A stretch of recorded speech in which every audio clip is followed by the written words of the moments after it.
Hello friends, आज के video lecture में हम लोग देखेंगे क्लास 12th का मैथमेटिक्स चैप्टर नंबर 3 जिसका नाम है मैट्रिसेस। सबसे पहले हम लोग देखेंगे कि मैट्रिसेस क्या होते हैं। मैट्रिसेस एक्चुअली में एक प्लूरल वर्ड है। इसका एक सिंगुलर वर्ड होता है जिसको हम लोग कहते हैं मैट्रिक्स। मैट्रिक्स जो हुआ हमारा सिंगुलर वर्ड, और इसी को जब हम बहुत सारे मैट्रिक्स के रूप में लेंगे तो वो बन जाता है मैट्रिसेस। लेकिन एक्चुअली में मैट्रिक्स होता क्या है, मैथ में इसका क्या इम्पोर्टेंस है, और एग्ज़ाम के पॉइंट ऑफ व्यू से हमें इसे कैसे पढ़ना है, ये हम लोग इस वीडियो लेक्चर में देखने वाले हैं। तो चलिए सबसे पहले समझते हैं कि मैट्रिक्स क्या होता है। What is matrix? ठीक है, देखिए, मैट्रिक्स नंबर्स का अरेंजमेंट होता है, नंबर्स का ऑर्डर्ड अरेंजमेंट। जब हम लोग नंबर्स को एक खास तरीके के ऑर्डर में लगा देते हैं और जब हम उसे बिग ब्रैकेट के अंदर इस तरीके से क्लोज कर देते हैं तो हम कहते हैं कि वो एक मैट्रिक्स बन गया। मैट्रिक्स इज इक्वल टू, हम लोग कह सकते हैं कि ये हमारा एक मैट्रिक्स है जिसके अंदर हम लोग एलिमेंट्स रखेंगे। एलिमेंट्स कहने का मतलब क्या? एलिमेंट्स, मैट्रिक्स के एलिमेंट्स कहने का मतलब होता है कि इस मैट्रिक्स के अंदर जो कुछ भी यहाँ पे नंबर रखाएगा या जो कुछ भी फंक्शंस यहाँ पे होगा वो सभी के सभी यहाँ पर मैट्रिक्स के एलिमेंट्स के रूप में कहलाएंगे। मैट्रिक्स का एग्जाम्पल में हम लोग ऐसे कह सकते हैं कि एक हमारे पास मैट्रिक्स है 2 3 4 6 2 5 9 0 3। लेट्स से कि ये हमारा एक एग्जाम्पल है मैट्रिक्स का।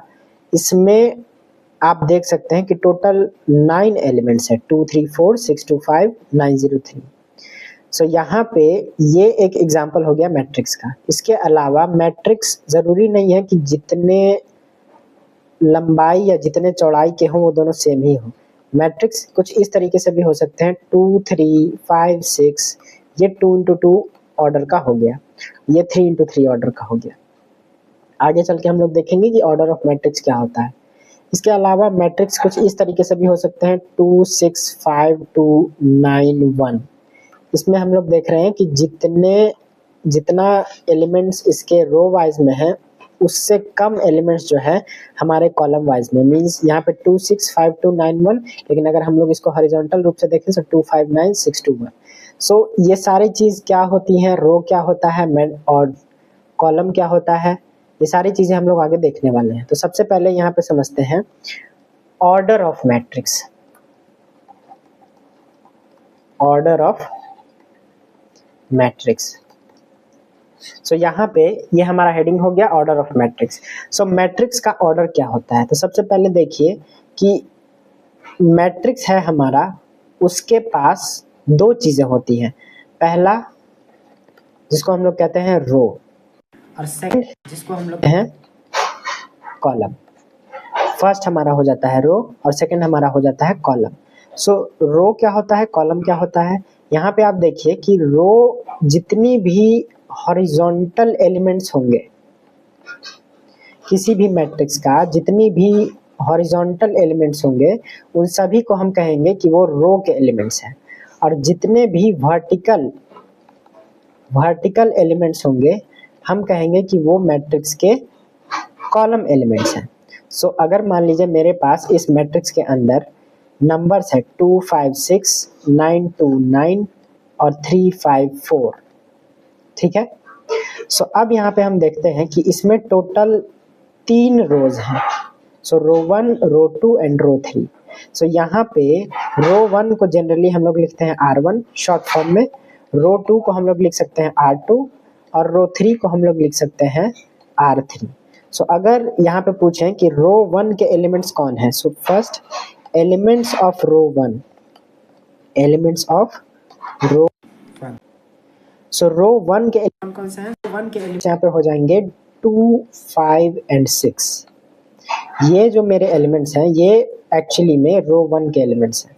उसी तरीके से अगर हम एलिमेंट्स ऑफ रो 2 देखें, एलिमेंट्स ऑफ रो 2, तो रो 2 के जितने भी एलिमेंट्स हैं वो हो जाएंगे हमारे 9, 2 एंड 9।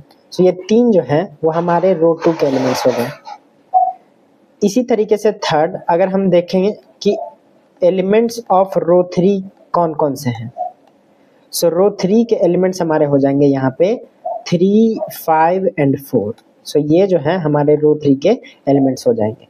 तो यहाँ पे हम लोग देख पा रहे हैं कि जितनी भी हॉरिजॉन्टल डिवीजन हम लोग कर रहे हैं, यानी कि इस तरीके से हॉरिजॉन्टली हम लोग नंबर्स को बांट रहे हैं, वो सभी के सभी हो जाते हैं हमारे रो के एलिमेंट्स। तो यहाँ पे हम देख रहे हैं कि रो 1, रो 2 और रो 3 तीन टाइप के रो बट गए और उसके जितने भी एलिमेंट्स होंगे वो रो 1, रो 2 और रो 3 से बिलोंग करेंगे। उसी तरीके से हम लोग कॉलम के जितने भी एलिमेंट्स हो गए उसको भी देख लेते हैं। तो सबसे पहले हम लोग देखेंगे elements of column 1, elements of column 1। सो यहाँ पे आप लोग बताइए कि कॉलम 1 का एलिमेंट्स कौन कौन से होंगे। सो यहाँ पे हम लोग देखेंगे कॉलम 1 के जो एलिमेंट्स हैं वो एक्चुअली हमारे वर्टिकल डिवीजन से आता है। सो वर्टिकल डिवीजन मीन्स जो 2, 9, 3 हो जाएगा ये हमारा कॉलम 1 का एलिमेंट्स हो जाएगा। सो कॉलम 1 के एलिमेंट्स में हमारे आ जाएंगे इस तरीके से 2, 9 एंड 3, 2, 9 एंड 3। उसी तरीके से अगर हम लोग देखें elements of column 2, so column 2 के एलिमेंट्स हमारे हो जाएंगे जो नेक्स्ट हमारा है वर्टिकल एलिमेंट्स। So 5, 2 and 5। सो ये 5, 2 एंड 5 जो हो जाएगा वो हमारा कॉलम 2 हो जाएगा। और ठीक उसी तरीके से कॉलम 3 का जो हो जाएगा 6, 9 और 4। सो एलिमेंट्स ऑफ कॉलम 2 हमारे हो जाएंगे 5, 2 and 5। And elements of column 3 जो हो जाएगा हमारा वो इसमें आ जाएगा 6, 9 और 4, 6, 9 और 4। सो आई होप आप लोगों को समझ में आया होगा कि रो के एलिमेंट्स कौन कौन से हैं और कॉलम के एलिमेंट्स कौन कौन से हैं, किस तरीके से हम लोग किसी भी मैट्रिक्स को रो वाइज और कॉलम वाइज बांटते हैं। तो चलिए एक नेक्स्ट एग्जांपल लेते हैं।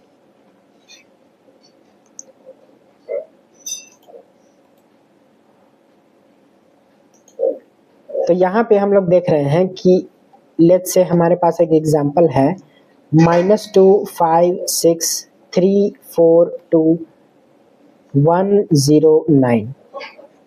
सो अब आप लोग बताइए कि सबसे पहले इसमें रो 1 के एलिमेंट्स कौन कौन से हैं, रो 2 के एलिमेंट्स कौन कौन से हैं, रो 3 के एलिमेंट्स कौन कौन से हैं। इसी तरीके से कॉलम 1 के, कॉलम 2 के और कॉलम 3 के एलिमेंट्स कौन कौन से हैं। तो रो 1 के एलिमेंट्स जो हो जाएंगे हमारे यहाँ पे -2, 5 एंड 6। रो 2 के एलिमेंट्स हो जाएंगे यहाँ पे 3, 4 एंड 2। रो 3 के एलिमेंट्स हो जाएंगे 1, 0 एंड 9। और यही अगर हम लोग कॉलम वाइज इसको बांटें तो कॉलम 1 के एलिमेंट्स हो जाएंगे हमारे यहाँ पे -2, 3, 1। कॉलम 2 के एलिमेंट्स हो जाएंगे 5, 4, 0। कॉलम 3 के एलिमेंट्स हो जाएंगे 6, 2 एंड 9। सो ये रो और कॉलम में सारे एलिमेंट्स जो हैं वो बट गए। यहाँ पर एक ध्यान देने वाला बात है कि जितनी भी रो के एलिमेंट्स होते हैं वो सारे एलिमेंट्स आपके कॉलम में भी मिलेंगे। वो सारे एलिमेंट्स जो हैं वो एक दूसरे के साथ साझा करते हैं। सो लेट्स से कि अगर रो 1 का फर्स्ट एलिमेंट अगर हम लोग देखें तो वो -2 है और कॉलम 1 का फर्स्ट एलिमेंट भी -2 है। रो 1 का सेकेंड एलिमेंट 5 है और कॉलम 2 का सेकेंड एलिमेंट 5 है। रो 1 का जो थर्ड एलिमेंट है वो हमारा 6 है और कॉलम 3 का जो फर्स्ट एलिमेंट है वो 6 है। तो यहाँ पे सभी के एलिमेंट्स एक दूसरे से बिल्कुल अलग नहीं होते बल्कि वो एक ऑर्डर्ड रूप से साझा करते हैं। सो -2, 5 एंड 6 एक्चुअली में कॉलम 1, कॉलम 2 और कॉलम 3 के फर्स्ट एलिमेंट्स हैं। उसी तरीके से रो 2 में आ जाएंगे 3, 4, 2 और कॉलम 1, कॉलम 2, कॉलम 3 में आ जाएंगे 3, 4 और 2। सो आई होप कि आपको रो और कॉलम समझ में आया होगा और इनके कौन कौन से एलिमेंट्स होते हैं ये भी आपको समझ में आया होगा। तो चलिए अब नेक्स्ट चीज देखते हैं, ऑर्डर ऑफ मैट्रिक्स। सो हमारा नेक्स्ट टॉपिक है order of matrix. Order of matrix. So जो भी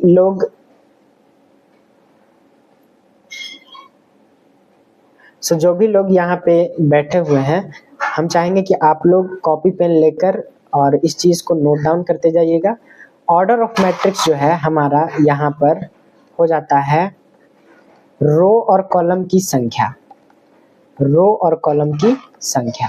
सो लेट्स से कि हमारे पास कोई भी मैट्रिक्स है, उसमें जितनी रो की संख्या होगी यानी कि number of row, so number of row उसको हम लोग आई से डिनोट करेंगे, ठीक है।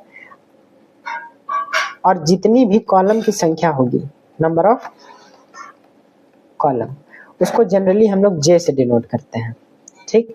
और यही किसी पर्टिकुलर रो और कॉलम को बताना हो तो उसके लिए हम लोग आई और जे तो यूज करेंगे, लेकिन अगर हम लोगों को टोटल रो और टोटल कॉलम के बारे में, टोटल रो और टोटल कॉलम के बारे में अगर हम लोग को बताना हो तो उसके लिए दूसरे वर्ड्स का इस्तेमाल करते हैं। हम लोग इसको एम और एन के रूप में लिखते हैं, ठीक है। सो लेट्स से कि अगर मेरे पास एक एग्जांपल है, एक मैट्रिक्स 2 6 5 2 3 4 9 2 1। सो यहाँ पे आप बताइए कि इसमें टोटल कितने रो हैं। इसमें 3 रो हैं और कितने कॉलम है, तो इसमें टोटल 3 कॉलम है। तो हम कह सकते हैं कि ये जो मैट्रिक्स बना है वो 3 रो और 3 कॉलम का बना है और बीच में हम लोग यहाँ पे डाल देते हैं 3 मल्टीप्लाइड बाई 3। सो एक्चुअली में अगर कोई भी मैट्रिक्स बनता है सो वो रो और कॉलम के मल्टीप्लाइड के रूप में उसका ऑर्डर दिखाया जाता है। सो अगर लेट्स से कि मेरे पास एक जनरल एग्जांपल है, एक मेरे पास मैट्रिक्स है A11 A12 A13 A21 A22 A23 A31 A32 और A33। अब ये सारी चीजें क्या है, यहाँ पे आप ध्यान से समझिएगा कि जितनी भी यहाँ पे मैंने लिखा है A11 A12 A13, A का मतलब होता है यहाँ पे एलिमेंट्स, ए का मतलब है यहाँ पे जो हमारा मैट्रिक्स का एलिमेंट्स है वो एलिमेंट्स, और जितनी भी नीचे ऑर्डर लिखी हुई है 1 1 ये बताता है कि ये कौन से रो और कौन से कॉलम पर ये एलिमेंट स्थित है। सो अगर हम पहला एलिमेंट देखें तो पहला एलिमेंट हमारे पहले रो और पहला कॉलम C1 पे स्थित है, इसलिए इसका नाम पड़ गया A11। उसी तरीके से हमारा दूसरा एलिमेंट जो है वो पहले रो और दूसरे कॉलम पे स्थित है 1 2। सो इसलिए हम कह देते हैं कि ये A12 है, हमारा जो एलिमेंट है वो A12 है। उसी तरीके से जो हमारा तीसरा एलिमेंट है A13 वो पहले रो और तीसरे कॉलम पे स्थित है। उसी तरीके से A21 दूसरे रो और पहले कॉलम पे, A22 दूसरे रो और दूसरे कॉलम पे, A23 दूसरे रो और तीसरे कॉलम पे। रो 3 के जो एलिमेंट्स हो जाएंगे A31 तीसरे रो पहले कॉलम पे, तीसरे रो दूसरे कॉलम पे और तीसरे रो तीसरे कॉलम पे। सो यहाँ पे पर्टिकुलर अगर एलिमेंट्स को दर्शाना हो तो यहाँ पे हम लोग एलिमेंट्स को AIJ से दर्शाते हैं, AIJ, जहाँ पे I बताता है रो को और J बताता है कॉलम को। लेकिन यही अगर हम लोग ऑर्डर पता करना चाहें कि इसका टोटल ऑर्डर कितना है, टोटल ऑर्डर, इस मैट्रिक्स का ऑर्डर कितना है, इसको हम लोग ऑर्डर ऑफ मैट्रिक्स भी बोलते हैं, ऑर्डर ऑफ मैट्रिक्स। सो इसका टोटल ऑर्डर जो हमारा हो जाएगा वो हो जाएगा 3 × 3, 3 × 3, क्योंकि इसमें टोटल रो की संख्या 3 है और टोटल कॉलम की संख्या भी कितनी है, 3 है। सो ऑर्डर ऑफ मैट्रिक्स को हम लोग ठीक मैट्रिक्स के सब्स्टिट्यूट के रूप में यहाँ पे लिखते हैं 3 × 3। सो इस मैट्रिक्स को हम लोग कहेंगे कि एक मेरा मैट्रिक्स है A जिसके एलिमेंट है AIJ और उसका जो ऑर्डर है वो हो जाता है M × N। सो यहाँ पे दो चीजें हैं, एक I और J जो बताता है कि एलिमेंट्स कौन से रो और कौन से कॉलम पे हैं, और एक मेरा ऑर्डर है M × N जो बताता है कि मैट्रिक्स का ऑर्डर कितना है। ठीक है, तो आई होप आप लोगों को ये समझ में आया होगा।